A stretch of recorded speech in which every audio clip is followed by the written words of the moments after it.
Baik, selamat sore Bapak Ibu hadirin. Assalamualaikum warahmatullahi wabarakatuh. Salam sejahtera bagi kita semua. Om Swastiastu, Namo Buddhaya, salam kebajikan. Mudah-mudahan hari ini kita sehat semua, dalam keadaan berbahagia pada saat berkumpul tentu saja. Terima kasih sekali lagi bagi Bapak Ibu hadirin yang sudah berkenan hadir hari ini di acara kita tentu saja di Gedung Tempo Palmerah Barat, Jakarta Selatan. Baik Bapak Ibu, kami ucapkan selamat datang dan juga selamat bergabung dalam acara kita sore hari ini, yakni Saya Bukan Al Capone, mengenang Fikri Jofri 1936-2025. Semoga para undangan tentu saja bisa menikmati rangkaian acara hari ini. Dan salam kenal Bapak Ibu, saya Dewi Jihan, izin untuk memandu jalannya rangkaian acara kita. Dan mudah-mudahan acara hari ini bisa menjadi ajang kita untuk bersilaturahmi tentu saja dan juga berkumpul untuk mengenang sosok Bapak Fikri Jufri. Dan saya akan sedikit membacakan tentang siapa beliau begitu ya. Tentu saja Bapak Ibu mungkin sudah sangat mengenal, tapi saya izin merangkum sedikit bahwa Fikri Jufri atau lebih akrab disapa dengan FJ merupakan jurnalis 24 karat. Beliau adalah salah satu pendiri Tempo pada 1971. Dikenal berintegritas dan FJ pernah menulis dengan presisi, bukan provokasi, dengan data, bukan dengan emosi. Sebagai wakil pemimpin redaksi Tempo sejak 1971 sampai tahun 1994 saat Tempo dibredel oleh Orde Baru, pengaruh FJ terhadap Tempo tidak pernah tergantikan. Pada tahun 2018, Tempo menerbitkan buku biografi yang berisikan testimoni dari sahabat, kerabat dan juga sejawat Fikri tentang sosok beliau yang berjudul Saya Al Jufri, Bukan Al Capone, mengabadikan jawabannya yang legendaris di DPR ketika itu Tempo diserang. Dan untuk membuka keseluruhan rangkaian acara kita pada sore hari ini Bapak Ibu sekalian, saya akan memberikan kesempatan kepada Mas Arief Zulkifli untuk memberikan sambutannya. Kita berikan tepuk tangan untuk Mas Azul. Kami persilakan Mas.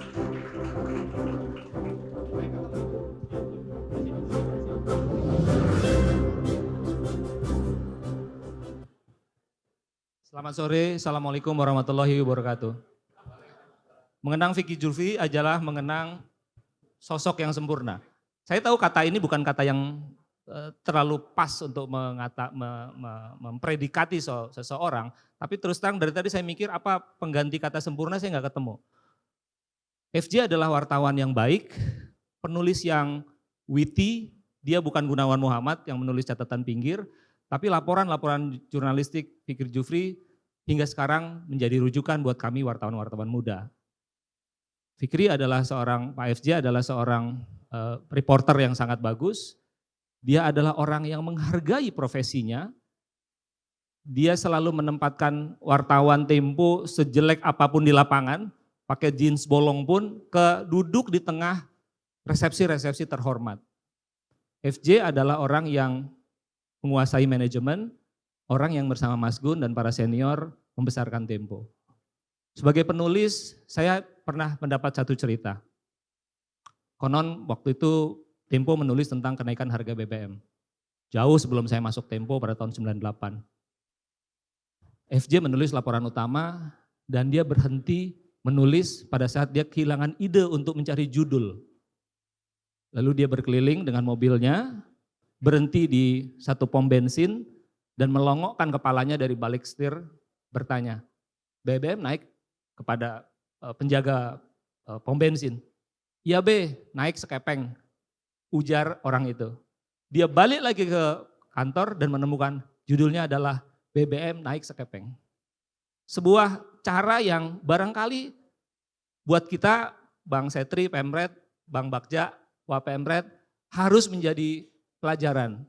Anak-anak sekarang menulis dengan satu semangat viral, menjadi satu semangat masuk ke dalam algoritma yang begitu cepat. Saya tahu itu tidak salah, tapi ada yang belum sempurna. Dan karenanya di Tempo kami bergulat dengan kemungkinan-kemungkinan itu. Kalau buka aplikasi Tempo, judulnya memang tidak bisa begitu lagi, tapi di majalah Tempo dan di aplikasi kami mengakali dengan menyebut di versi majalah Tempo judulnya adalah ini. Maksud saya judulnya yang sekepeng tadi, sementara di atas pakai judul algoritma. Sebagai wartawan susah untuk mencari penggantinya. Kita sering mendengar FJ masuk ke dalam mobil menteri hanya untuk mendapat satu wawancara eksklusif. Di sebuah press conference, Pak Fikri bisa mengatakan ketika narasumber mengatakan, pertemuan ini hanya untuk off the record ya, nggak ada yang boleh dikutip. FJ bisa mengangkat tangan dan mengatakan, saya mau on the record atau saya keluar. Enggak, ini off the record. Oke, saya keluar. Lalu dia keluar. Dia tahu bahwa dia bisa menunggu di ujung dan si narasumber itu pasti akan gak enak kalau dia mendesak untuk memberikan background, paling tidak. Saya kira itu adalah teknik-teknik jurnalistik yang abadi. Dalam sebuah pertemuan, barusan saya ceritain juga ke Pak Yusuf, izin Pak saya ulangin lagi, saya yang masih wartawan di era-era awal reformasi 2000-an, mungkin redaktur muda, udah pasti jelek dan tidak rapi, diajak FJ untuk ketemu dua pengusaha besar, Pak Yusuf dan Pak Sofyan di CSIS. Bertemulah kita berempat itu. Saya banyak mendongaknya karena ini orang besar-besar semua. Dan mereka bercerita tentang situasi politik. Saya tahu FJ ingin mengajarkan politik ke saya. Tapi yang saya ingat justru yang lain. Yaitu waktu itu eranya Habibie, Pak Yusuf masih banyak urusan begitu. Paling tidak dari 10 ucapan Pak Yusuf dan Pak Sofyan, satu kata adalah makian gitu. Saya agak kurang bisa mengucapkannya kembali itu, makian itu. Tapi saya dapat ambience-nya, oh politik tingkat tinggi ini seperti ini. Gitu. Dan tentu saja FJ bersama kita terus sampai menjelang dia sakit dan akhirnya meninggalkan kita semua. Hari ini kita mengenang FJ dengan segala kebaikannya. Hari ini kita mengenang FJ sebagai guru kita semua. Terima kasih. Terima kasih banyak Mas Arief Zulkifli selaku Direktur Utama Tempo Media Group atas sambutannya. Baik, dan tadi meskipun kita sudah bisa mendengar secuil kesan dan juga kisah tentang Bapak Fikri Jufri, kita akan bersama-sama setelah ini Bapak Ibu sekalian untuk menyaksikan sebuah video yang juga akan menggambarkan bagaimana perjalanan hidup dari sosok Fikri Jufri. Kita akan saksikan, ini dia.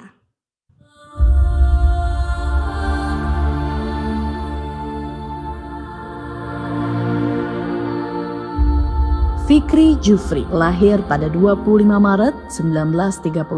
Ia adalah putra dari pasangan Hasan Al-Jufri dan Fatmah Alatas yang akrab disapa Ibu Dede. Masa kecil Fikri Jufri atau lebih akrab dipanggil FJ tak tenang di satu tempat. Tahun 1956, FJ masuk Fakultas Ekonomi Universitas Indonesia meski tak menyelesaikan skripsinya. Namun dari kampus itu pula lah ia mendapatkan modal besar, pergaulan dengan para dosen dan teknokrat yang kelak menjadi pejabat penting negara. Ia menikah dengan Anissa Haddad, perempuan yang kelak menjadi ibu dari 3 anak mereka, Amira, Kemal, dan Karima.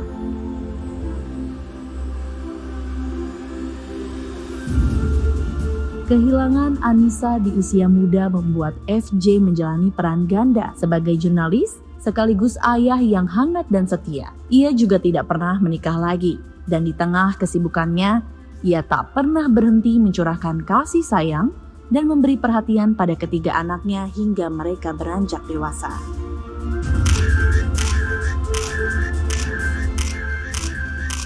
Sebelum Tempo hadir, Fikri menempuh jalan jurnalisme dari bawah. Di Harian Kami pada 1967, Harian Pedoman pada 1968, dan Majalah Ekspres pada 1969. Namun titik balik datang saat Tempo terbit perdana tahun 1971. Gunawan Muhammad menjadi pemimpin redaksi, dan Fikri menjadi penghubung utama antara redaksi dan dunia luar, yakni pemerintah, teknokrat, diplomat, dan militer.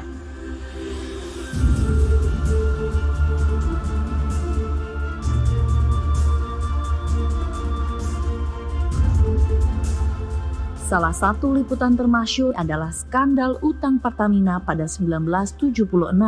Tempo, majalah yang ia dirikan bersama Gunawan Muhammad, menurunkan laporan tentang besarnya utang luar negeri Pertamina di era Ibnu Sutowo. Liputan ini menggetarkan Jakarta. FJ menulis dengan presisi, bukan provokasi. Dengan data, bukan emosi. Berkat keberanian dan kepekaan itu, Asian Wall Street Journal menjulukinya The Nose for the News, sang penghidup berita. Meskipun lebih dikenal sebagai wakil pemimpin redaksi Tempo sejak 1971 sampai tahun 1994 saat Tempo dibredel oleh Orde Baru, FJ sempat diusulkan menjadi pemimpin redaksi Tempo di tahun 1993 menggantikan posisi GM. Namun tidak disetujui oleh Harmoko, Menteri Penerangan saat itu. Alasannya tidak pernah dijelaskan secara terbuka, tapi diyakini berkaitan dengan tuduhan bahwa Fikri terlalu dekat dengan Jenderal Benny Murdani yang saat itu sudah tidak disukai oleh lingkaran Presiden Soeharto.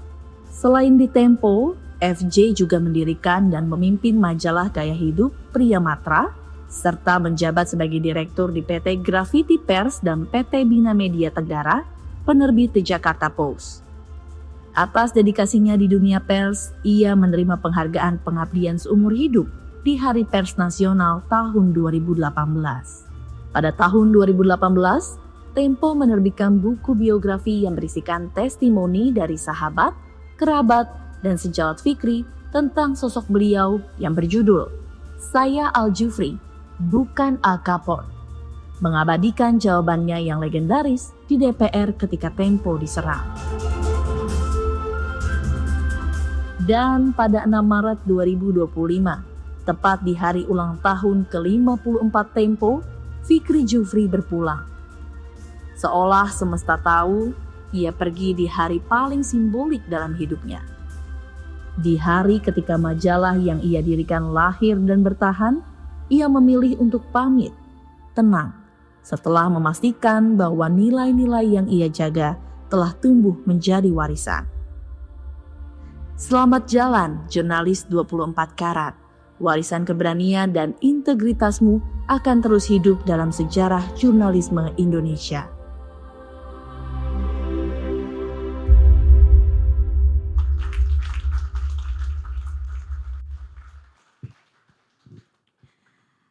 Baik Bapak Ibu hadirin, sudah kita saksikan bersama bagaimana kisah perjalanan beliau begitu ya, yang terangkum dalam sebuah video begitu.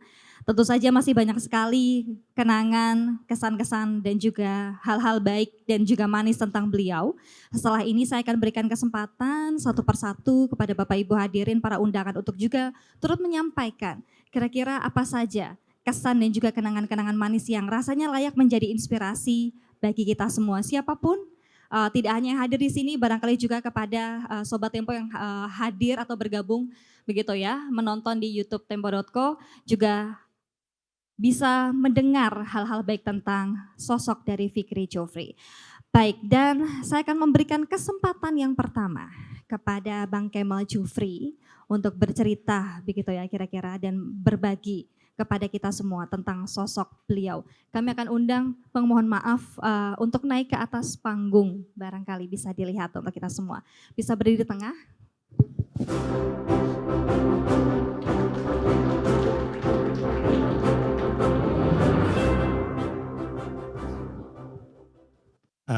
Anda semua mengenal almarhum ayah dengan cara yang berbeda dan pada waktu yang berbeda selama hidupnya. Dan karena itu kita semua berkumpul hari ini untuk merayakan kehidupan seorang jurnalis yang berprinsip dan idealistis.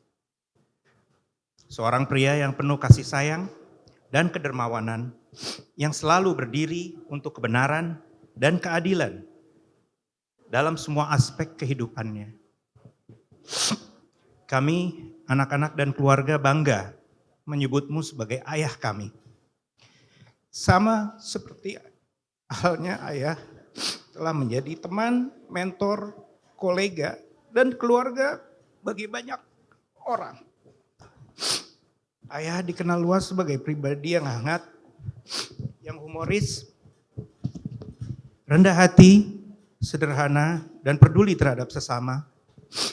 Setiap ia mendengar atau mengetahui ada orang yang menghadapi kesulitan, hatinya selalu tergerak untuk membantu meringankan beban mereka dengan berbagai cara. Ayah adalah sosok pahlawan bagi banyak orang yang telah dibantunya. Kehangatan pribadi ayah juga selalu membawa kegembiraan bagi semua orang yang berada di sekitarnya. Tidak heran ketika ayah berpulang, setiap orang yang menyampaikan bela sungkawa selalu menyebutkan berbagai kebaikan yang pernah ayah lakukan selama hidupnya.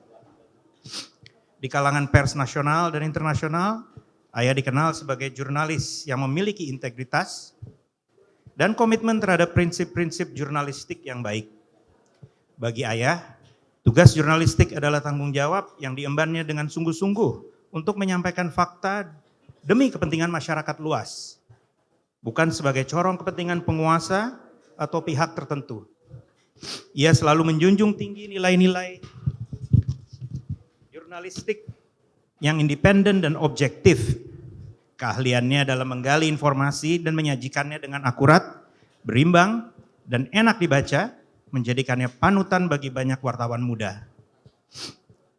Kemampuannya dalam mewawancarai narasumber, melobi berbagai pihak, dan mendapatkan informasi eksklusif membuatnya menjadi wartawan yang disegani dan dihormati di kalangan jurnalis.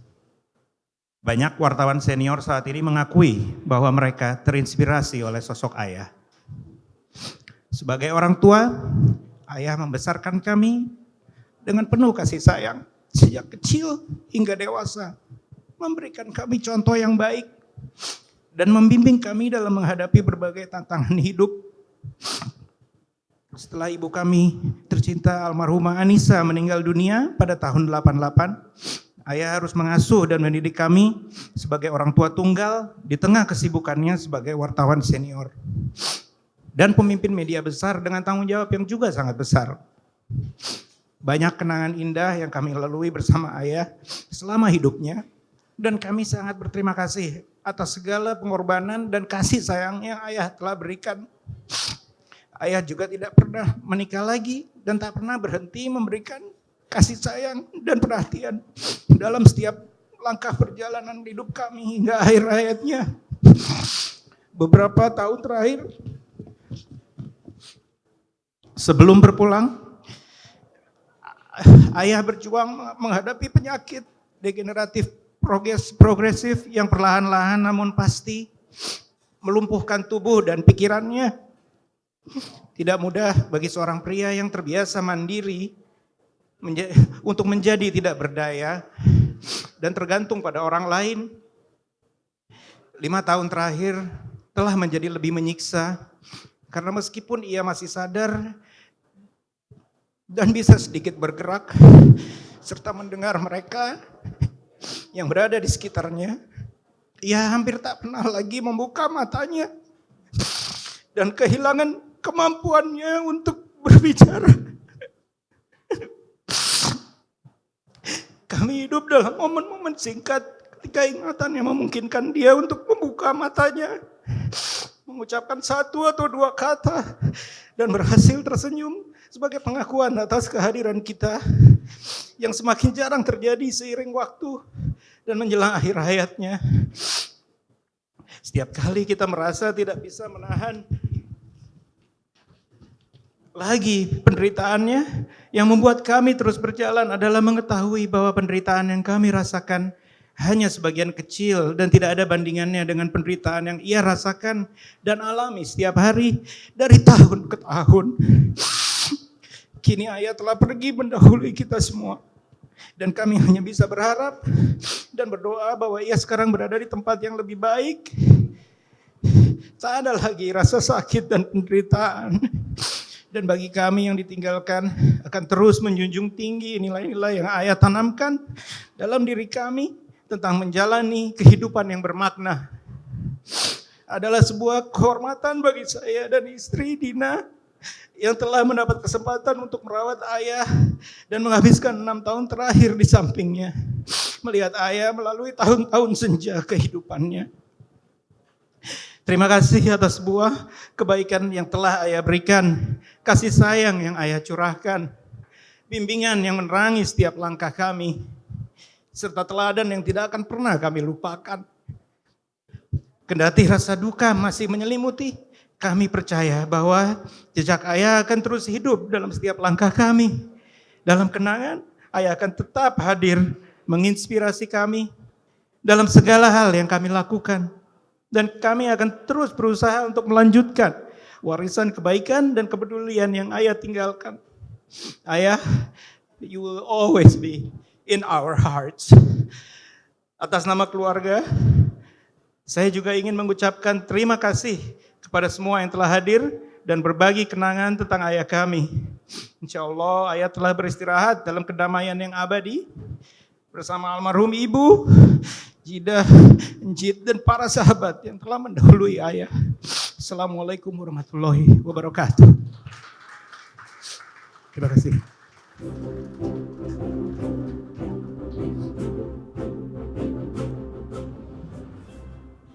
Baik, terima kasih banyak kepada Bang Kemal Jufri mewakili keluarga untuk menyampaikan juga bagaimana kesan sekaligus rasa terima kasih kepada kerabat-kerabat lain yang akan turut memberikan atau juga menyampaikan kesan-kesannya terhadap almarhum Fikri Jufri.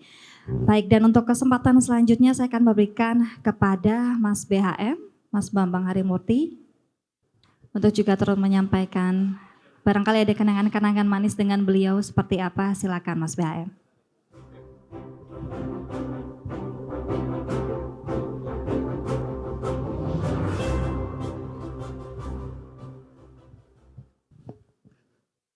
Bismillahirrahmanirrahim. Assalamualaikum warahmatullahi wabarakatuh. Saya sebutkan salam ini karena ini juga khas Pak FJ ya, almarhum. Dan sebetulnya yang harusnya berdiri di sini ini Mas Gun nih ya, tapi karena beliau nggak hadir, sebetulnya juga harusnya bukan saya tuh, Laila Hudori nih, salah satu wartawan kesayangannya Pak Fikri nih.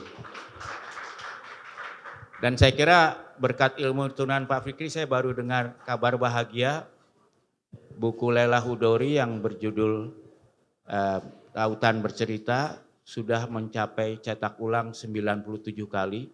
Sebentar lagi menjelang 100 ya kita ucapkan. Saya kira kalau Pak Fikri ada dia pasti bikin pesta buat Laila. Ya, karena dari masih segini sudah ngomongnya Laila terus. Maaf nih Kemal, tetap sayang sama Kemal, cuma ponakan disayang juga gitu. Saya ingat Pak Fikri itu sebagai orang, saya ambilnya FJ ya saya panggil. Orang yang saya anggap mentor saya sebagai reporter yang luar biasa. Kalau tanpa Pak FJ saya nggak kenal sama Pak Sofyan Manandi, Pak Yusuf Manandi. Digeret-geret ke CSIS ya untuk dengar segala macam laporan. Dan tidak hanya ke sana tapi ke semua mafia Berkeley. Saya jadi kenal, bahkan sebagian jadi mentor saya ya. Saya ingat salah satu keuntungan jadi reporter Tempo itu siapa aja kalau kita bingung mau nanya apa kita bisa telepon pakai nama Tempo. Apalagi kalau ekonomi tambah, Pak saya disuruh Pak Fikri Jufri ketemu, wah pasti semuanya sudah welcome. Dan salah satu yang kenangan yang saya nggak bisa lupakan nih dengan Pak Sofyan Mandi, bayangin waktu itu kita sebagai reporter pemula datang disuruh mewakili Pak Fikri ke wawancara Pak Sofyan Manandi di rumahnya. Lalu habis gitu waktu itu kan masih naik Vespa tuh reporter. Begitu selesai wawancara hujan lebat. Lalu wah gimana hujan kan? Lalu ya karena saya anak buahnya Pak Fikri, Pak Sofyan Manandi waktu udah dipanggil supirnya, disuruh saya naik Mercedes Benz-nya ya dan dengan untuk ke sumber saya berikut Vespanya ditinggal di rumah Pak Sofyan Manandi di Teresia dan kemudian saya dipersilahkan pakai handphone mobil. Waktu itu telepon mobil masih Ericsson. Wah waktu itu udah luxurious banget lah. Jadi bayangin reporter masih pakai skuter Vespa berkat nama FJ. Ketemu waktu itu konglomerat yang sedang naik daun. Saya bisa pinjam Mercy-nya, supirnya, dan bahkan telepon mobil Ericsson. Waktu itu mungkin nggak ada 1.000 orang yang punya telepon itu ya, Pak Sewan Jalil ya. Pak Sewan Manandi. Jadi itu adalah kesaktian dari Pak Fikri yang akhirnya membawa saya juga ke pesta-pesta diplomasi, jadi kenal banyak duta besar, jadi punya network. Dan hebatnya Pak Fikri itu adalah beliau tuh menghadapi menteri, menghadapi satpam, tukang parkir, ya dianggap semua manusia yang perlu dihormati. Dan saya belajar juga dari Pak Fikri itu misalnya nungguin nih rapat sumber lama, nggak keluar-keluar. Diajarin Pak Fikri, siapa sih yang rapat nggak pernah ke WC, ya kan? Ke belakang. Jadi saya diajarin suruh tunggu. Pasti nanti peserta rapat ada yang turun ke sana, saya bisa wawancara di sana. Dan di situ misalnya saya pernah wawancara tapi sayangnya background almarhum Lim Swee Leong itu ya di WC-nya CSIS Pak Sofian. Karena nggak mungkin, itu ilmu-ilmu yang diajarin Pak Fikri Jufri yang saya kenal. Mungkin sampai sekarang satu-satunya yang benar-benar wawancara eksklusif Lim Swee Leong mungkin hanya Pak Fikri loh. Dan Oplah Tempo langsung naik tinggi ya. Dan juga saya ingat kasus Pertamina adalah legendaris ya Pak Fikri sehingga dikutip oleh Wall Street Journal, oleh yang lain-lain. Jadi saya kira terutama di berita ekonomi itu Pak Fikri besar jasanya membuat majalah Tempo itu jadi dikenal secara internasional. Karena kasus Pertamina, kasus Lim Swee Leong itu langsung dikutip oleh New York Times, oleh majalah Time. Dan satu hal lagi adalah Pak Fikri itu sangat melengkapi GM ya. Kalau GM itu perenung, tulisannya juga membuat kita merenung dan serius gitu. Pak Fikri itu menambah unsur jenaka di dalam Tempo ya, sehingga pernah ada Pak Haryoko pasti ingat tuh, enak dibaca dan perlu jenaka pun bisa. Gitu.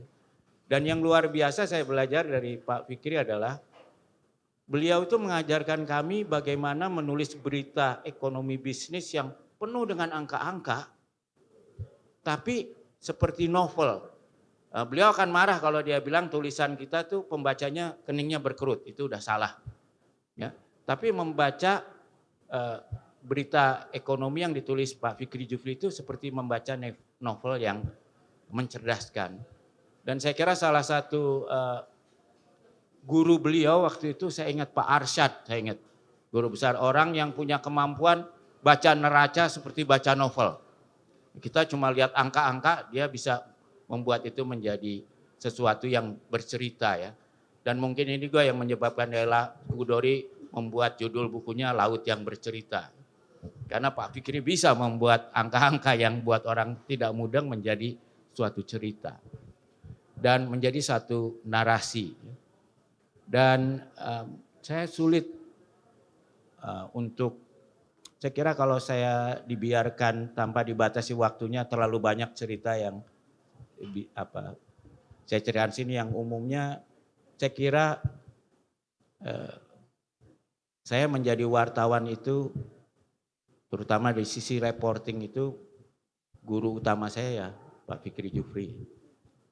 Dan saya memang merasa sangat kehilangan ya, apalagi Kemal, apalagi Amira dan Karima. Ya. Beliau orang yang selalu membawa keceriaan, yang membawa dalam keadaan yang paling drastis pun beliau bisa melihat ujung terangnya gitu. Orang yang selalu memberi harapan ya. Dan orang yang sangat spontan sehingga kita tidak merasa ada apa di baliknya, ada udang di balik itu tidak. Beliau tuh seorang yang sangat spontan, termasuk kalau kesel marahnya juga spontan. Tapi juga habis marah menyesal dan lalu dia ajak makan ya. Sehingga itu saya nggak ada ya Bung Gigin, ada teman saya tuh namanya Gigin Praginanto, itu suka memanipulasi sikap baik Pak Fikri.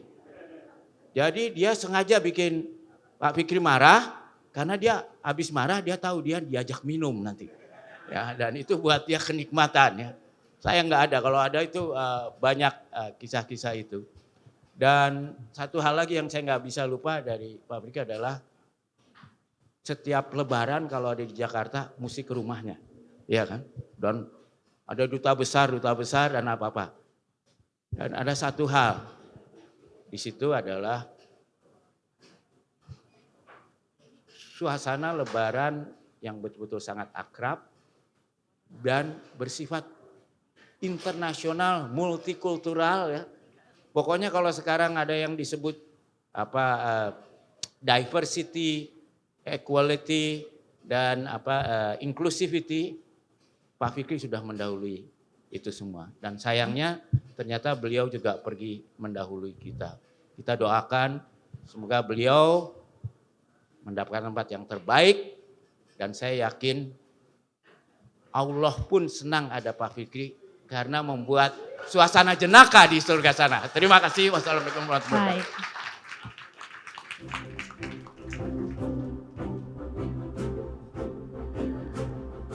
Baik, terima kasih banyak Mas Bambang Harimurti atas ceritanya yang cukup menyemarakan sore hari ini begitu ya. Kita akan langsung saja menuju ke testimoni selanjutnya. Kami berikan kesempatan kepada Pak Harjoko Trisnadi. Harjoko Trisnadi. Bapak mungkin boleh masih bantu memberikan testimoni di sini saja, baik. Boleh dibantu.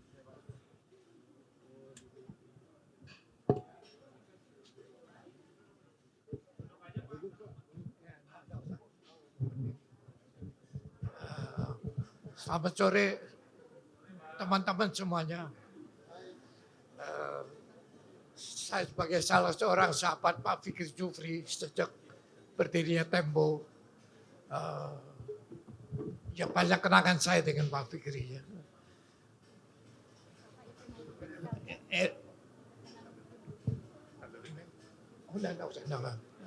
Ya. Ya. Enak diajak ngobrol, ya.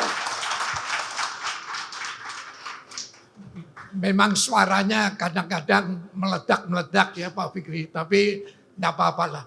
5 menit lagi juga sudah baik, enggak apa-apa ya. Jadi kita terus bersama. Saya cuma ingin menambahkan sedikit ya. Tadi di dalam video disebut laporan Pak Fikri membongkar Pertamina ya. Itu bukan satu-satunya ya. Ada satu yang lebih bagus yaitu ketika Pak Fikri Jufri berhasil mendapatkan wawancara eksklusif dengan orang terkaya di Indonesia, almarhum Lim Swee Leong atau Sudono Salim. Kalau tidak salah, wawancara itu berhasil berkat bantuan Pak Sofyan Manadi ya, Pak Sofyan ya. Dan nomor itu luar biasa. Saya masih ingat waktu itu Pak Fikri menanyakan ke bagian sirkulasi, ini mau cetak berapa? Mereka menjawab, ya mungkin tambah 10% Pak. Wah, Pak Fikri marah, masa 10%? Paling sedikit tambah 25%. Betul, dicetak tambah 25% dan ternyata habis dan dicetak ulang lagi. Ya. Jadi maaf Saudara Arif Julifli, jadi mungkin nomor itu lebih hebat daripada wawancara dengan Aguan.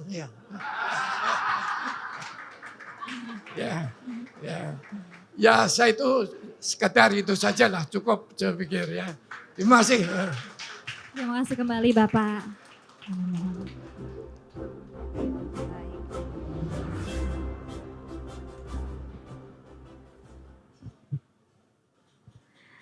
Baik, sedikit sudah kita dengar dari Bapak Harjoko Trisnadi. Terima kasih banyak Bapak. Selanjutnya kita akan memberikan kesempatan kepada Bapak Yusuf Fanandi yang juga akan memberikan kesan dan juga kenangan-kenangan bersama dengan Pak FC. Kita berikan kesempatan Bapak.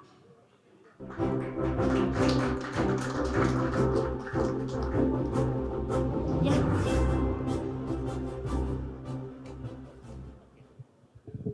Selamat malam hadirin yang bahagia. Malam ini kita bersama-sama dapat menyaksikan apa yang telah dilakukan oleh Fikri sebagai tokoh, sebagai person, sebagai pribadi yang sangat menarik dan betul-betul merupakan teman dari semua kita. Not one can say that he is not a friend. How could you resist him? Itu yang menjadi masalah bagi kita. Hebatnya Pak Fikri itu bisa menjadi tokoh 1000 bahasa. He can be our friend forever and no one can argue about that. Itu yang kita alami waktu dia ikut bersama-sama kami ini menjadi anggota daripada Dewan Pembina kita di CSIS. Dan pertama tentu orang tanya, ini kenapa Fikri sih? Kan nanti keguyon aja. Oh, memang keguyon. Tapi keguyon parikenom. Itu hari yang paling mengerti, itu hari Chan. Apa yang dimaksudkan oleh Fikri dan apa yang dikatakan oleh Fikri. Jadi kalau mau mengatakan atau menanyakan kepada saya, apa banyak peristiwa-peristiwa yang saya alami dengan Pak Fikri yang benar. I cannot tell you all because it's so many of them. Kami bersama-sama banyak waktunya. Kita karena sebagian bersama-sama itu di dalam konferensi-konferensi internasional. Jadi di antara konferensi ngobrolnya banyak sekali, Bu. Itu yang kita sangat menikmati daripada Pak Fikri. He is a person that you can trust. He is a person that nobody can resist. Tidak bisa you tidak sayang dia. Bagaimana lu tidak sayang papi you? I don't understand that. We really cannot resist him. Maka itu dia tokoh di antara kami yang sangat dihargai. Dan itu yang tadi dikatakan, waktu kita sudah lanjut semua nih, Pak Fikri juga mulai capek, mulai lemah, mulai terganggu. Tapi masih tetap datang. Kalau kita mengadakan resepsi, kita mengadakan pertunjukan, kita mengadakan ceramah, kalau beliau masih bisa, mereka pasti datang. Dan memang kelihatan sekali ingatannya menurun. Kita alami itu dari dekat, Pak. Jadi misalnya saya pernah duduk di sebelah, dan dia tanya, ini siapa nih yang sebelah saya nih? Saya sebut namanya. Kemudian, oh ya, ingat dia. Tapi begitu selesai 5 menit lagi dia tanya lagi, ini siapa ini? Jadi kelihatan sekali memang termundur. Tapi even then he is a special man. Even then, maka itu kami ini ya boleh, saya kalau mengatakan lah, kalau kami dari kalangan kami pasti yang kami terutama utamakan adalah orang ini spesial. Dan kami cinta pada dia. Terima kasih. Terima kasih banyak Bapak Yusuf Wanandi.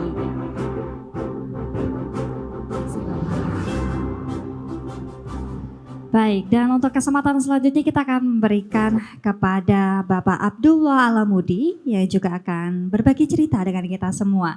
Bapak, boleh di atas, boleh di bawah, Bapak. Baik.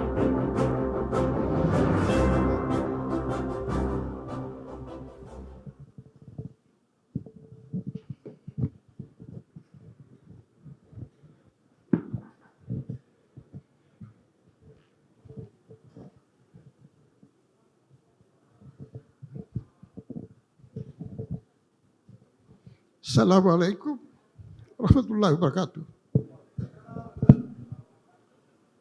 Saya mengenal Fikri Jufri ketika saya masih di Pedoman. Dia ikut bersama Pedoman. Dan kesan pertama sama saya dari dia yang saya peroleh adalah, ini kok orang berani sekali menentang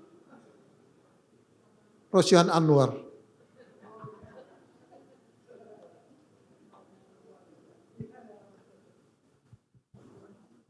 Dia dan saya termasuk wartawan muda di situ, tapi dia serupanya sudah punya pengalaman. Dialah satu-satunya orang yang berani mendebat Rosyan Anwar di dalam rapat redaksi. Biasanya habis redaksi saya bilang, Fik, kalau berani lu. Memang kenapa katanya. Itulah Fikri Jufri. Nama saya Abdullah Alamudi, tapi teman-teman mengambil saya Al. Karena kalau Anda keluar di sana memanggil Abdullah, dua lusin orang angkat tangan. Fikri sering memanggil saya kalau dalam pertemuan-pertemuan, dilihat saya dari jauh, bukannya dia panggil Al, tapi ya Syekh Alamudi. Di acara-acara kedutaan besar misalnya, dia lihat saya dari jauh berteriak dia. Sekarang nggak ada lagi yang manggil saya Syekh Alamudi. Dia sudah pergi. Tapi Fikri, saya ingat juga sebagai orang yang penaik pitam. Dia tidak suka mendengar orang berbelit-belit. Pengalaman saya satu waktu ada konferensi pers di Departemen Penerangan. Konferensi pers diberikan oleh Janer Sinaga. Janer Sinaga waktu itu adalah Direktur Jenderal Pers dan Grafika. Itu konferensi pers pertama saya ingat yang dia berikan kepada kita. Saya duduk di samping Fikri. Fikri di tengah antara saya dengan almarhum Pak Yaakob Utama. Ketika Janer bicara panjang lebar, dia sudah senggol saya. Dia bilang, Al, tell him to shut up. Saya bilang, no me, Pak Yaakob dong. Pak Yaakob dari tadi sudah bosan juga, rupanya dia mutar-mutar. Kelihatan tuh, pen di tangannya itu berputar berkali-kali. Sudah kelihatan tidak sabar juga dia. Akhirnya rupanya Fikri senggol dia juga. Dan Pak Yaakob paham itu. Jadi tiba-tiba saja Pak Yaakob angkat tangan. Pak, straight to the point saja. Belum selesai kalimat Pak Yaakob, Fikri sekarang keluarkan khotbahnya terhadap Janer Sinaga. Jangan kuliahi kita tentang Orde Baru katanya. Kita di sini demonstrasi. Anda kan tahu, kita tahu Anda di mana. Anda kan di Amerika, sekolah.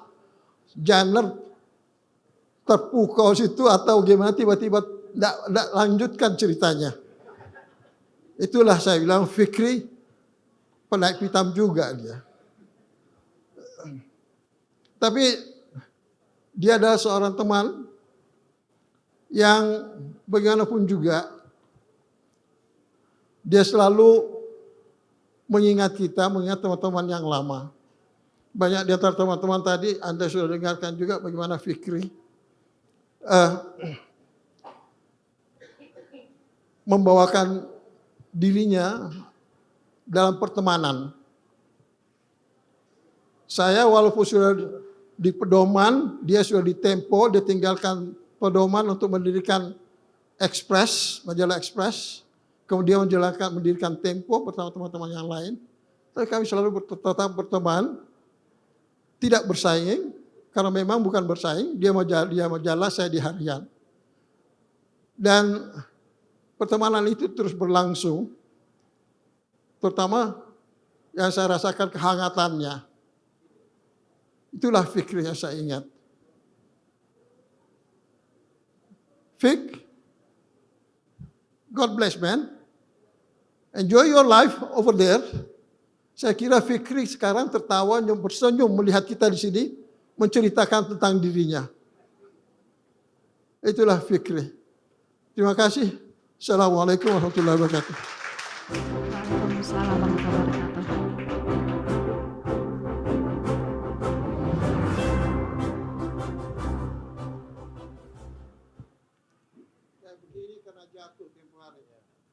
Baik. Wah, luar biasa Bapak. Baik, kami persilakan untuk duduk. Terima kasih banyak sekali lagi Pak Al. Dan selanjutnya kita masih akan mengundang sahabat ataupun kerabat dari Pak FJ lainnya. Kali ini ada Pak Sofyan Wanandi yang juga akan memberikan testimoni kepada kita semua. Kami persilakan Bapak.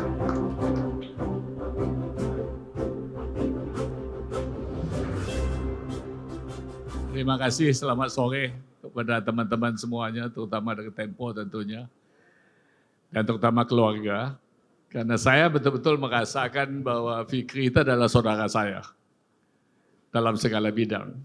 Kita berteman sejak tahun 66 di dalam aksi-aksi dan selalu ketemu dan selalu bisa mengeluarkan segala unek-unek kita kalau ada masalah di dalam pemerintahan ini.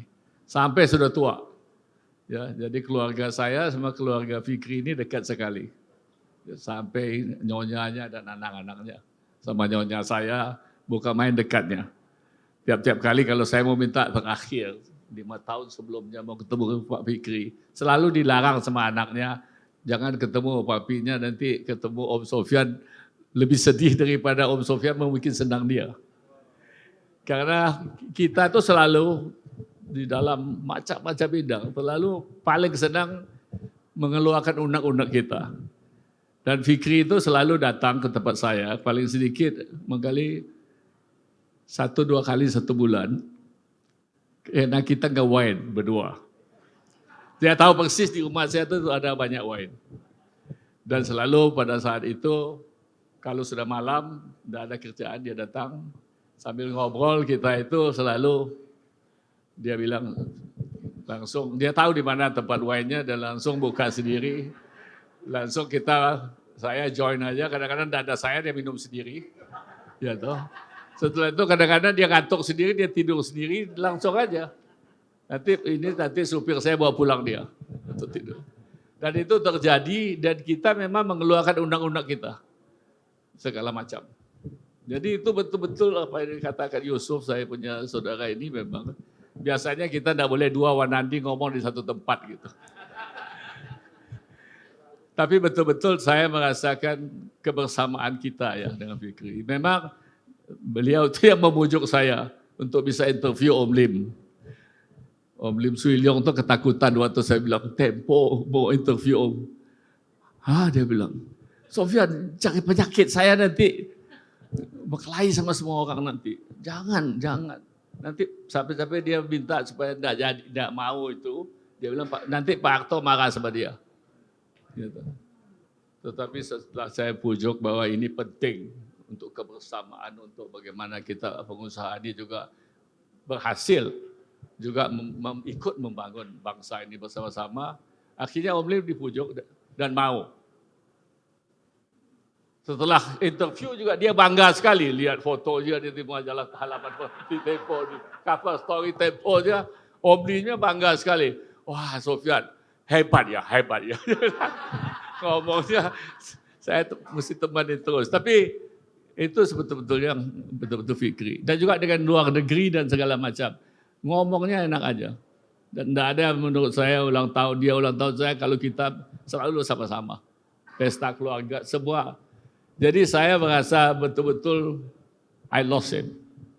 Saya kehilangan teman yang sangat terbuka, yang juga bisa mengeluarkan isi hati kita.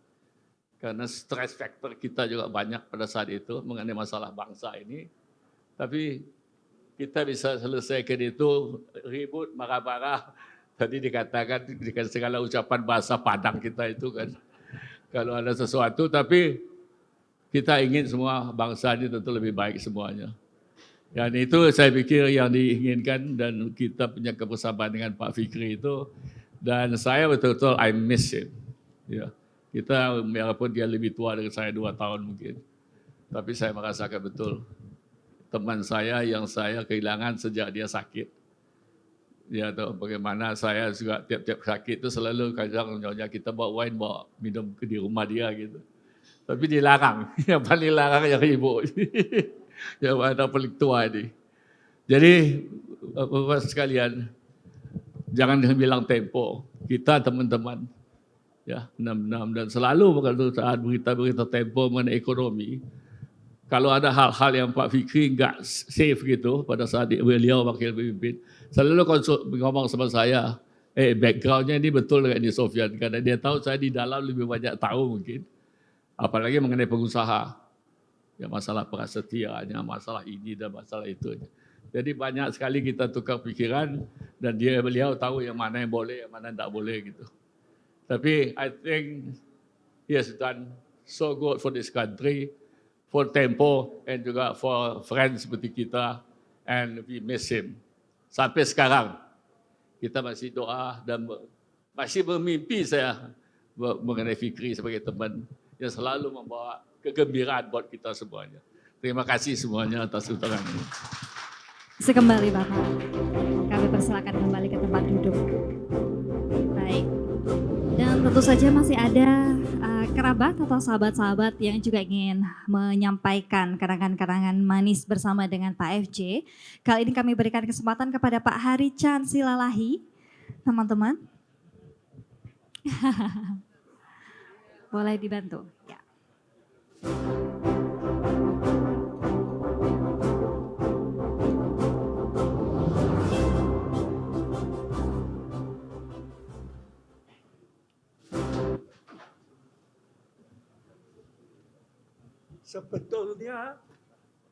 Sebetulnya tadi Bian Kun dan beberapa orang ya siapa jenamus ini Tiang Hun dan lain-lainnya ini sudah ngomong tentang siapa sobat saya. Nah, saya tidak mau kalah.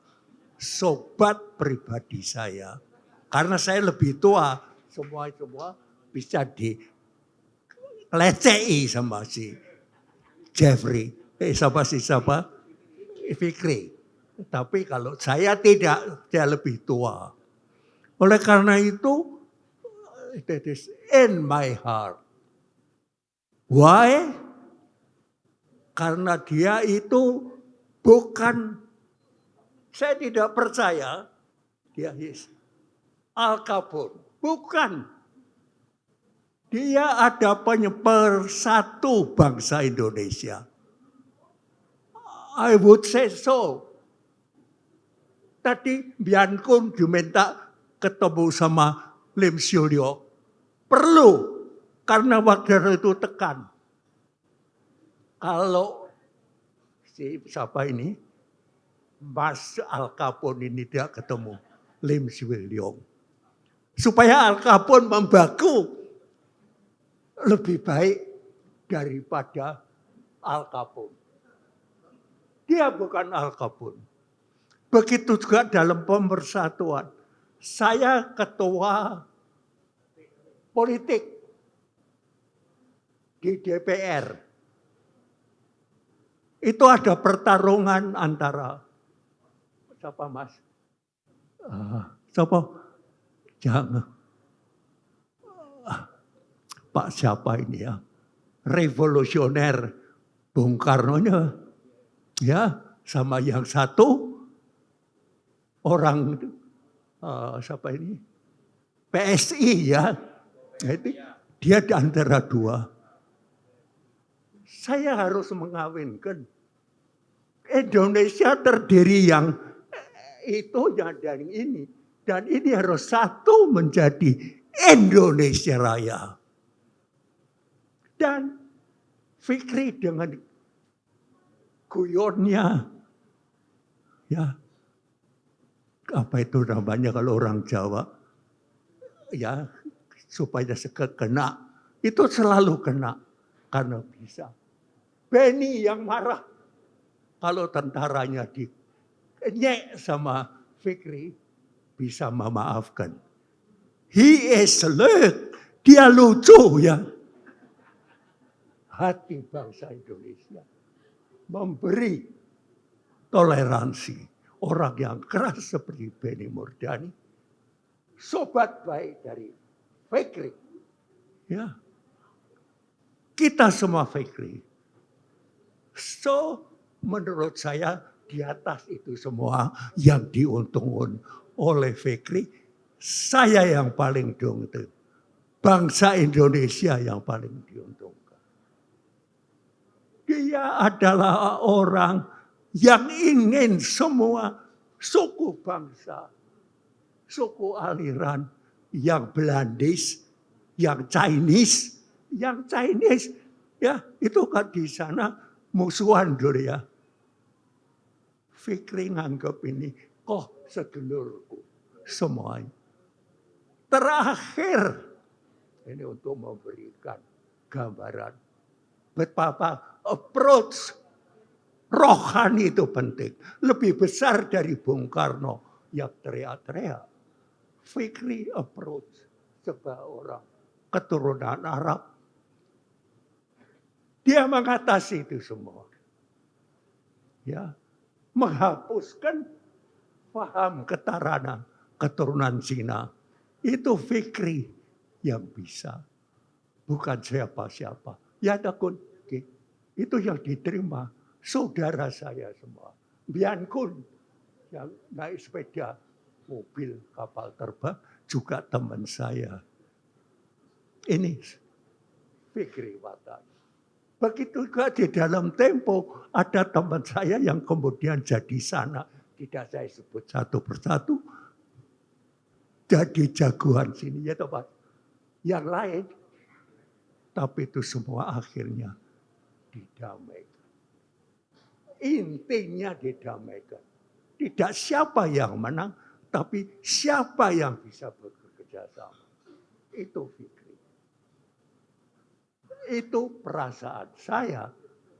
Itu yang kadang-kadang Bocing Li ngerti ini ya. Ya, kamu tahu. Fikri. Tauke. Siapa itu? Pedoman Tauke ini konkurensi sama Tempo oleh ini Al Capone disatukan. Tidak disatukan di dalam kerjaan, tapi disatukan dalam kebangsaan. That is Fikri. Tokoh. Terus oleh karena itu, beliau kalau kita rayakan hari ini, tidak dirayakan seperti dalam teman yang sama-sama senang dolan ngalor ngilur. Tapi teman yang bisa menyatukan bangsa itu secara ikhlas dan tepat. And that is he. Contohnya. Itu yang harus ditulis di gambar. Ya. Demikian banyak contohnya karena saya kerap kali main-main di mana sama Bianchi. Ya. Terima kasih.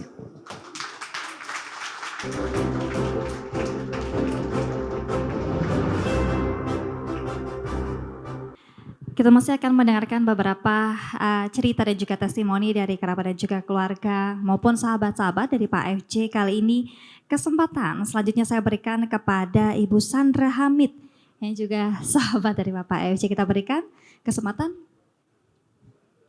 Bu Sandra. Kami persilakan untuk naik ke atas panggung. Baik, rupanya nggak dibilang-bilang dulu, tapi ya nggak apa-apa. Selamat sore, Assalamualaikum warahmatullahi wabarakatuh. Para senior, teman-teman semua, Oscar sudah siap dengan minumannya. Oke, karena tiba-tiba saya mau 3 hal yang saya ingin katakan. Yang pertama, saya itu kebanyakan teman-teman Tempo mungkin tidak kenal saya karena saya benar-benar remah rempeye, perkedel, hanya sebentar. Tapi kebetulan saya pernah meliput di Timur Timur dan ketika itu saya reporternya.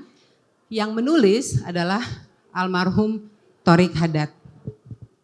Orang yang sangat jago sekali nulisnya, merangkum banyak sekali laporan-laporan dari kami para reporter rendahan. Tulisannya udah keren banget. Malam-malam diedit di mesin edit yang kotopak gitu kan bunyinya.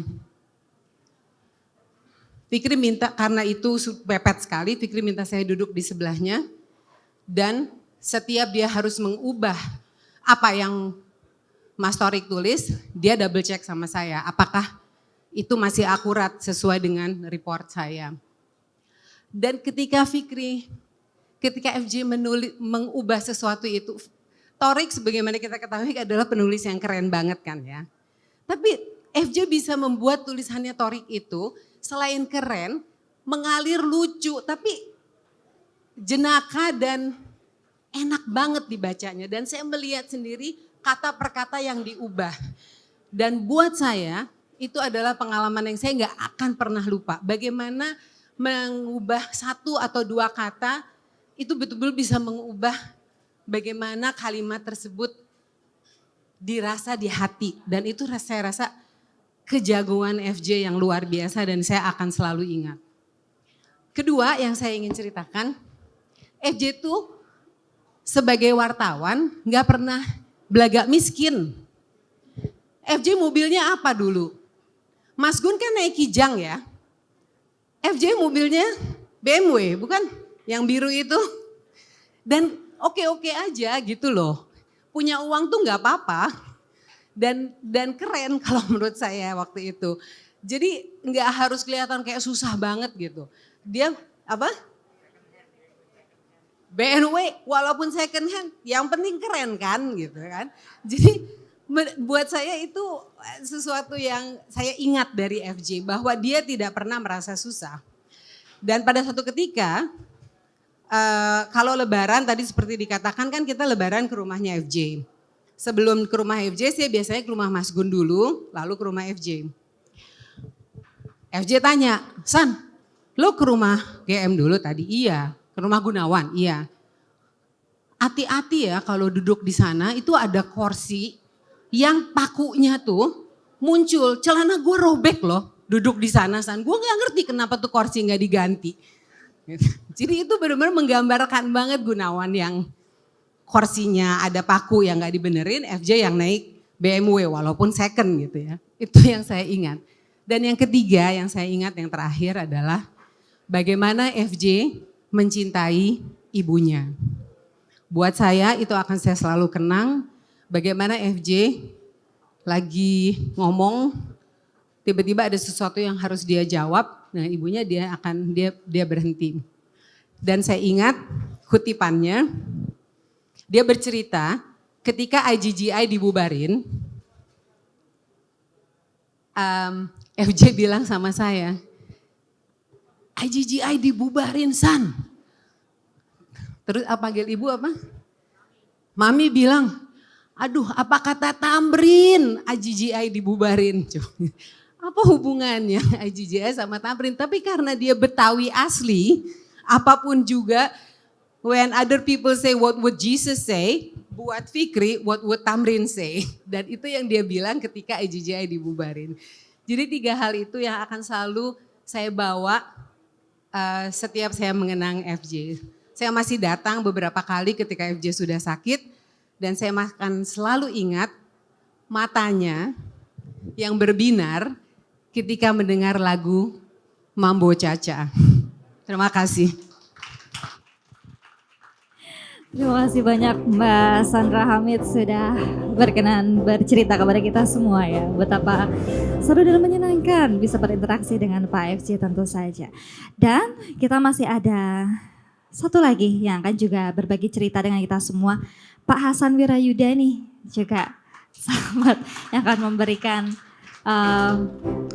cerita-cerita ya kepada kita semua. Kita berikan kesempatan, silakan Bapak boleh di atas panggung.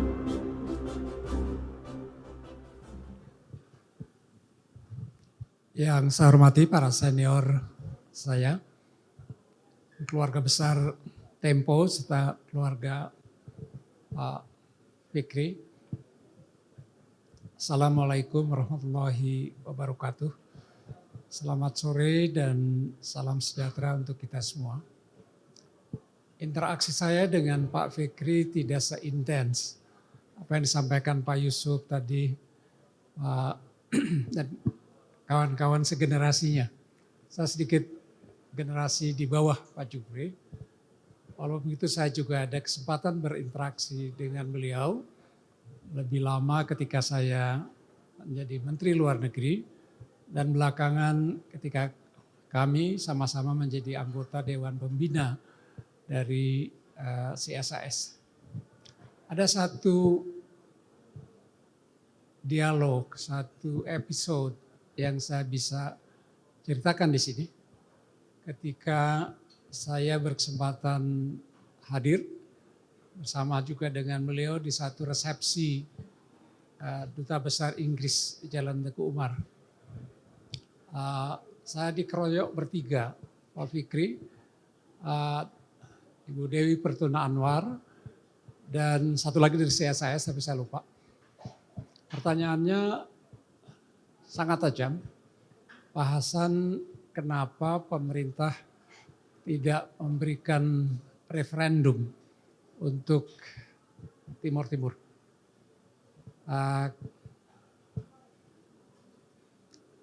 Saya agak berbeda pendapat dengan kawan bertiga ini termasuk Pak Fikri.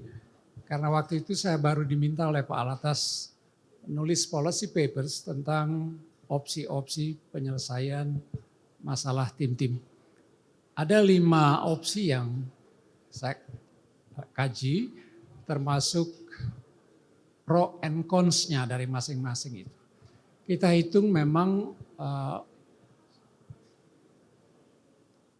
referendum, jajak pendapat merupakan satu opsi pertama bahkan, tapi kalau kita hitung pro and cons-nya, dia bukan opsi yang direkomendasikan kepada pemerintah untuk mengambil keputusan.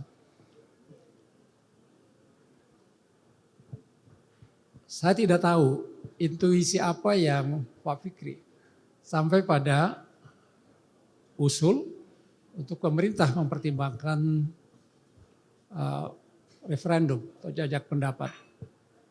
Karena persis 4 tahun kemudian, pada tahun 1999, pada bulan Februari, Presiden Habibie memutuskan untuk memberikan jajak pendapat atau referendum untuk tim-tim. Tapi ketika saya juga tidak sependapat dengan Pak Fikri dan Bu Dewi bahwa apabila referendum itu dilakukan atau diambil dengan tergesa-gesa tanpa persiapan dan kalkulasi yang matang, dia bisa membawa kerusuhan seperti yang kita saksikan menjelang dan segera jajak pendapat. Selebihnya dalam konteks policy, saya dulu punya foreign policy breakfast. Saya sering mengundang para tokoh media, termasuk Bapak Fikri Jufri. Saya belajar banyak dari beliau bagaimana pemerintah, dalam hal ini Kementerian Luar Negeri, membangun hubungan yang baik dengan media. Saya kira kawan-kawan generasi Pak BHM, Pak Zul itu tahu bagaimana interaksi kami. Saya dekat dalam hal itu, dalam acara mingguan atau bulanan, dalam foreign policy breakfast, saya juga mendengarkan banyak nasihat, termasuk dari Pak Fikri. Jadi saya punya memori yang sangat baik. Mudah-mudahan di alam baka sana beliau menikmati hidup yang lebih baik. Terima kasih. Wassalamualaikum warahmatullahi wabarakatuh. Waalaikumsalam warahmatullahi wabarakatuh. Baik, terima kasih banyak Bapak Hasan Wirayuda juga sudah menyampaikan kenangan-kenangan bersama dengan Pak FC. Dan sebelum kita beranjak atau kita akhiri pertemuan pada sore hari ini, saya akan memberikan kesempatan terakhir kali Bapak Ibu sekalian. Kali ini katanya Mbak Lela Hudori ingin membacakan testimoni dari seorang diplomat dari Australia. Begitu? Ya. Jihan nggak ada Mbak? Boleh sambil bersiap-siap dulu kali ya. Boleh dibantu mic-nya teman-teman. Baik, dari reporter kesayangan FJ ya. Oke, baik. Ini sebagai penutup acara kita hari ini sebelum nanti kita akan beramah-tamah menikmati hidangan yang sudah tersedia, Bapak Ibu sekalian. Kita tunggu, baik, dari Mbak Lela Hudori.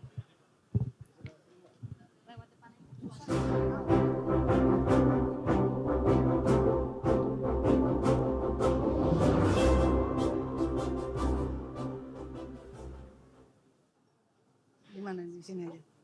Nah, sini aja. Assalamualaikum warahmatullahi wabarakatuh. Saya diminta membacakan 2 testimoni dari 2 diplomat Australia yang dahulu di post di Jakarta. Satu adalah Adrian Jones, Satu lagi adalah Julie Meldrum. Mereka ditempatkan di Jakarta tahun 1970-an dan 1980-an. Dan seperti yang kita ketahui tentu saja bagi mereka yang kenal FJ, FJ itu he's the life of the party ya. Jadi semua diplomat mengenal beliau, semua orang kenal beliau. Bukan hanya wartawan, bukan hanya seniman, tapi diplomatic circle itu pasti kalau ingin tahu apapun di Indonesia saat itu, dulu belum ada internet ya, teman-teman Gen Z, jadinya perginya ke FJ untuk bertanya tentang what's going on with this country.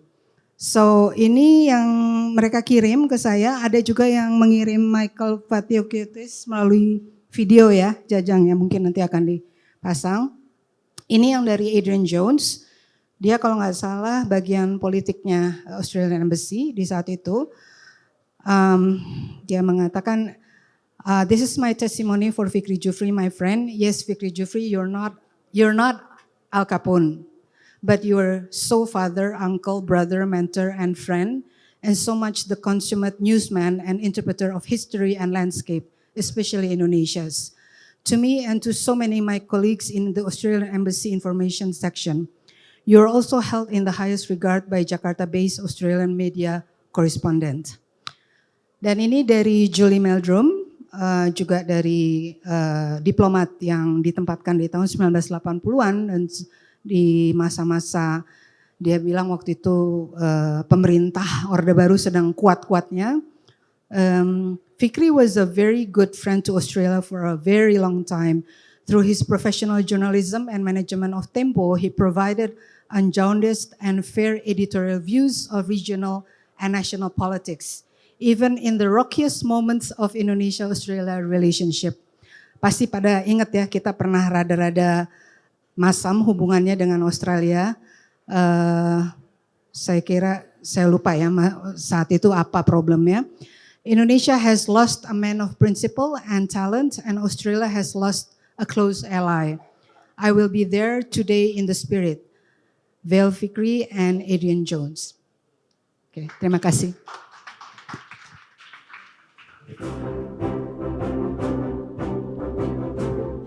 Baik, terima kasih banyak Mbak Lela.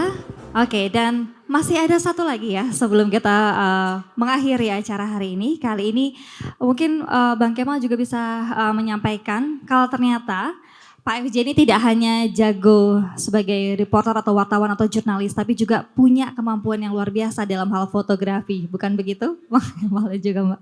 Oke, juga akan disampaikan cerita atau kisah dari Bapak Oscar Matulo begitu ya Mbak, yang akan sedikit spill barangkali ya seperti apa sih kemampuan atau keterampilan beliau seputar fotografi begitu ya. Boleh?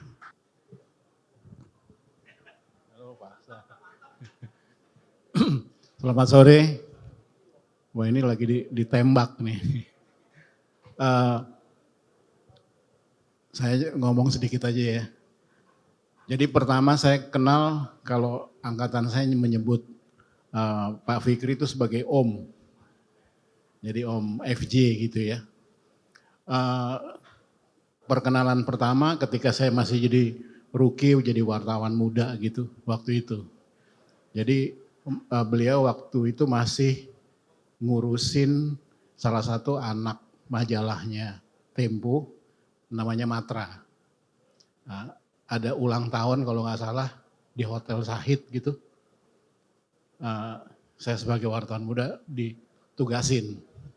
Rupanya pemimpin umum di tempat saya bekerja di kantor berita Antara itu namanya Pak Hanjoyo Nitimiharjo, bersahabat dengan Om Fikri.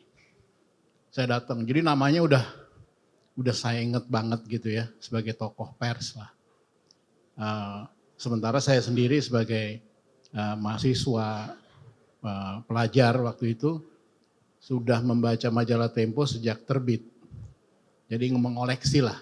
Saya ingat nomor pertamanya itu ada gambar Minarni kalau nggak salah. Badminton dan ada nama dua tokoh pers, FJ dan GM waktu itu. Nah, saya salah masuk nih di Sahid waktu itu, jadi masuknya dari belakang, tiba-tiba salah masuk kok lewat kayak masuk ke bagian kuliner gitu, di dapur. Rupanya saya tersesat di jalan yang benar gitu. Nah, itu adalah saat ketika para panitia dari ulang tahun, kalau nggak salah Matra kelima kalau nggak salah ya, lagi menyiapkan beverage-nya gitu, ada otomatis ada wine, ada bir dingin di meja gitu, wah saya mampir lah, kayaknya ini tempat yang tepat gitu. Nah, jadi beberapa mikir saya dari majalah Tempo, jadi dipersilahkan ambil aja nih Mas.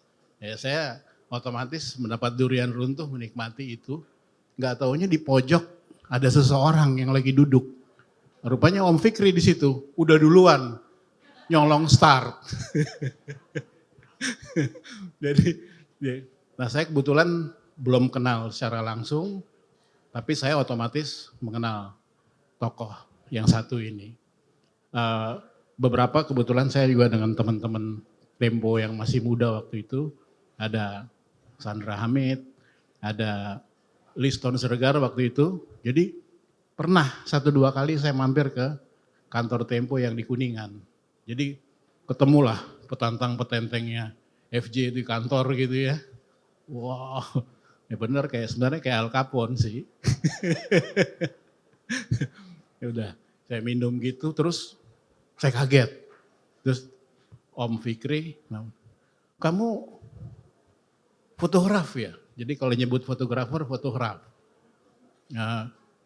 Iya, Pak, nyebutnya Pak. Ayo sini, udah. Jadi kita nongkrong di situ sampai saya lupa waktu itu dipanggil oleh salah satu anak buahnya Mas Nano kalau nggak salah, datang nyari-nyari karena acara udah mau dimulai. Nah jadi kita masih minum di situ. Nah disitulah pertama kali saya mengenal, dan belakangan juga saya dan Kemal serta keluarga juga ikutan untuk menyelesaikan buku dari Om Fikri yang lebih mengarah ke foto-foto yang beliau buat.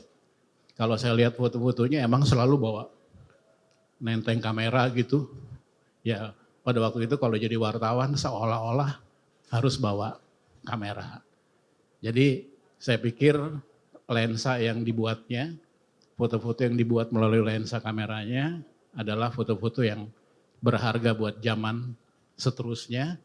Mudah-mudahan nanti buku ini bisa menginspirasi dan jadi untuk diterbitkan. Terima kasih. Baik. Oke, kami ucapkan terima kasih kepada Bang Oscar yang juga sudah berbagi cerita menarik begitu ya. Pengalaman bersama dengan Bapak FJ. Oke, dan meskipun tadi sudah beberapa kerabat, keluarga, sahabat semuanya memberikan cerita-cerita tentang interaksi dengan Pak FJ, tapi tentu saja masih banyak lagi sahabat-sahabat yang belum punya kesempatan untuk bercerita, betul Bapak ya? Nah setelah ini kita akan saksikan bersama-sama, Bapak Ibu ada video testimoni juga dari sahabat-sahabat lainnya yang ingin berbagi cerita juga dengan kita semua, dengan siapapun juga yang menonton di youtube.tempo.co. Kita saksikan? Siap? Ini dia. Fikri Jufri adalah seorang mentor dan teman dekat saya. Sebagai wartawan, dia menetapkan standar yang tinggi untuk kita semua dalam hal mengejar kebenaran. Sebagai seorang mentor, dia selalu terbuka dan sangat murah hati. Sebagai temanku, dia membuat saya merasa menjadi bagian dari keluarganya. Saya akan selalu meningkat Fikri karena tawannya, selera humornya, dan yang terpenting adalah kebaikan dan kasih sayangnya. Terima kasih. Saya kehilangan FJ bukan saja sebagai mentor, tapi juga sebagai sahabat dekat. Adalah FJ yang pertama kali memperkenalkan saya kepada Tempo, dan kemudian mengajak saya menjadi korespondennya di Bangkok. di mana saya bertugas selama 10 tahun. 10 tahun yang penuh meliput peristiwa penting dan bersejarah seperti Perang Saudara di Kamboja, konflik di Myanmar, Afghanistan, dan Sri Lanka, dan juga Perang Teluk pertama di Irak. Pengalaman berharga itu berkat FJ, dan saya berterima kasih banyak kepadanya yang memberi saya kesempatan yang luar biasa itu. FJ sekeluarga juga menjadi sahabat dekat saya dan suami. Thank you FJ, and may you rest in eternal peace.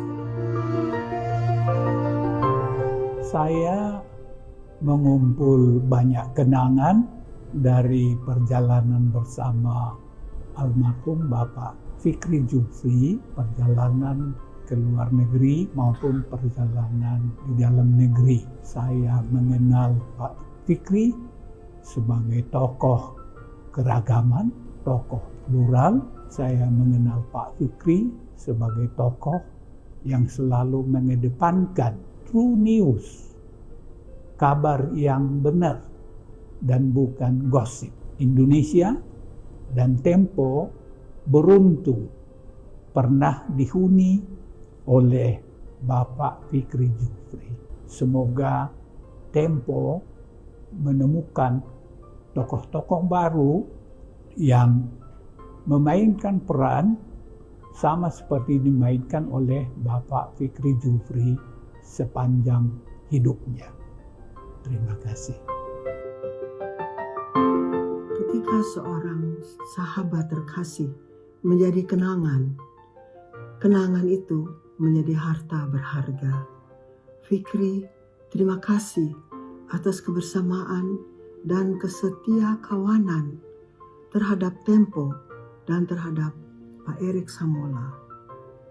Terutama saat Tempo di Bredel tahun 1994, ketika manajemen Tempo yang tersisa tinggal Fikri Jufri, Pak Gunawan Muhammad, dan Pak Erik Samola.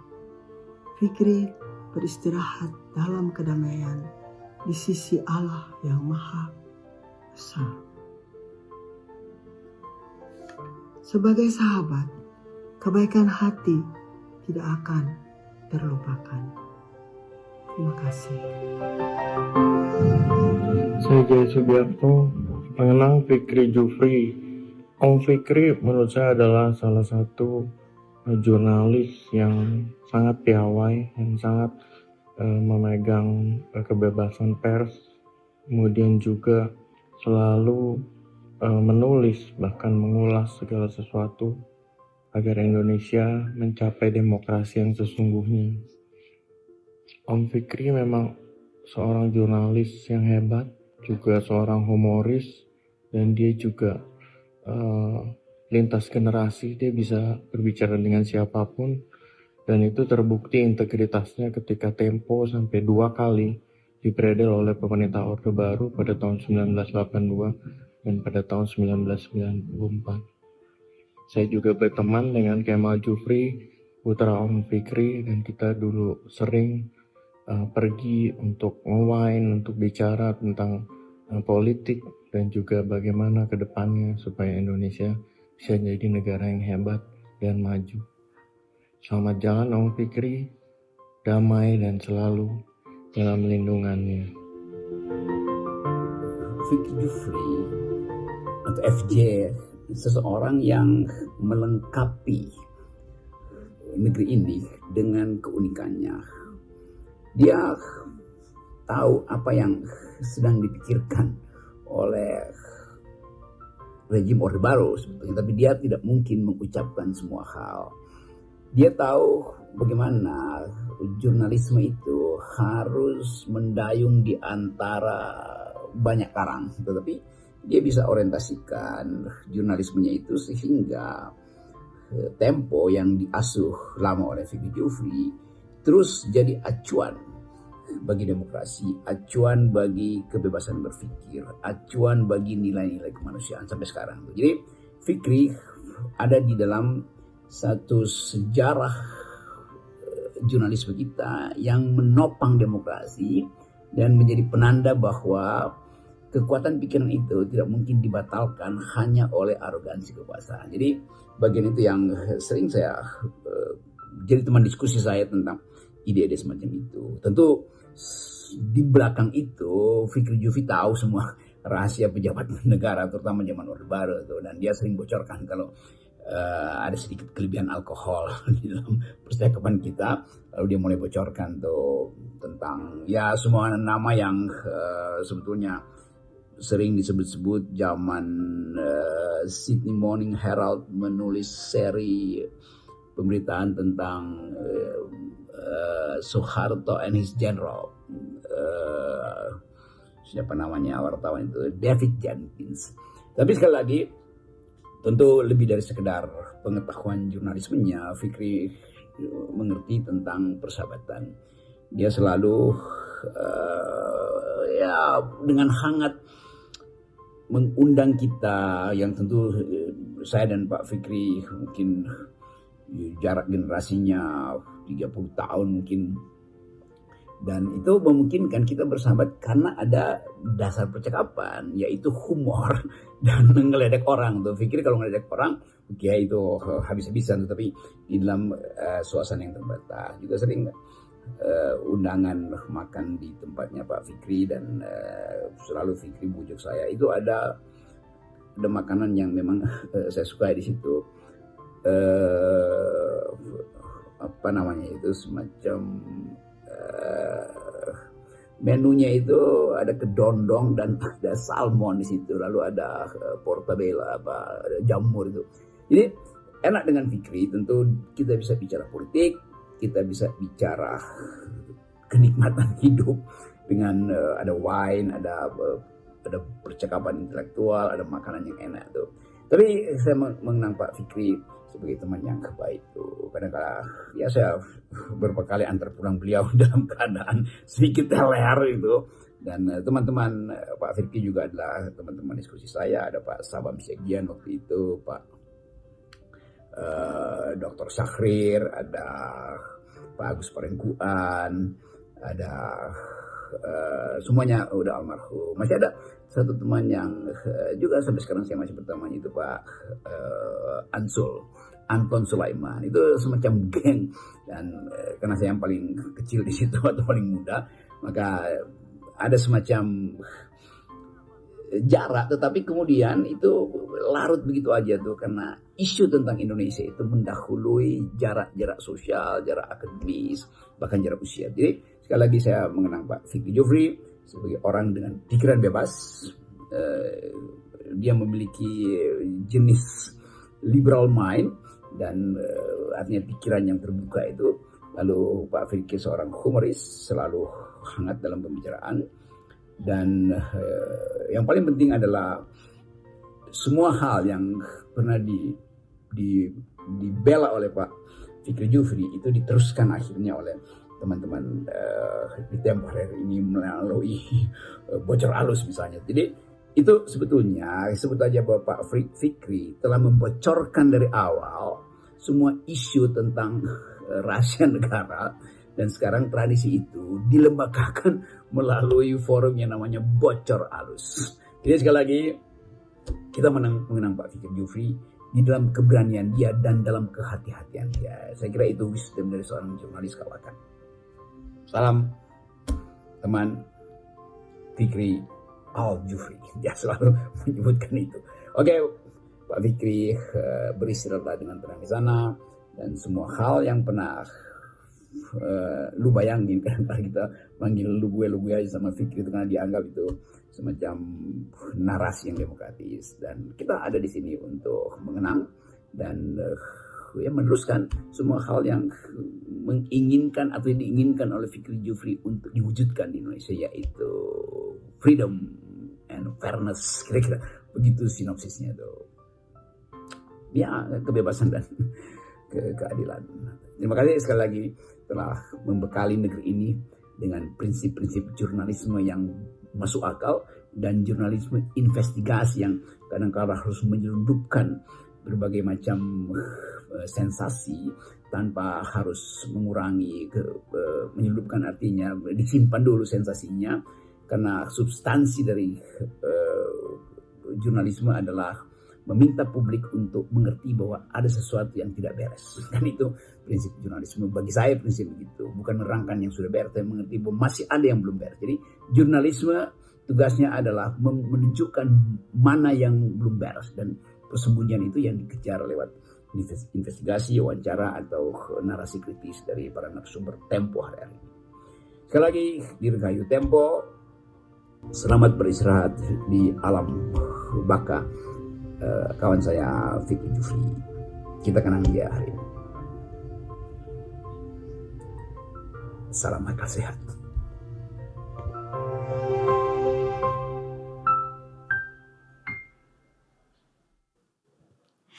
Baik, luar biasa. Betapa hangat, betapa hikmat, betapa manis cerita-cerita yang sudah disampaikan oleh para sahabat, keluarga juga tentang sosok dari Fikri Jufri dan juga pengalaman-pengalaman yang luar biasa tentu saja bersama beliau.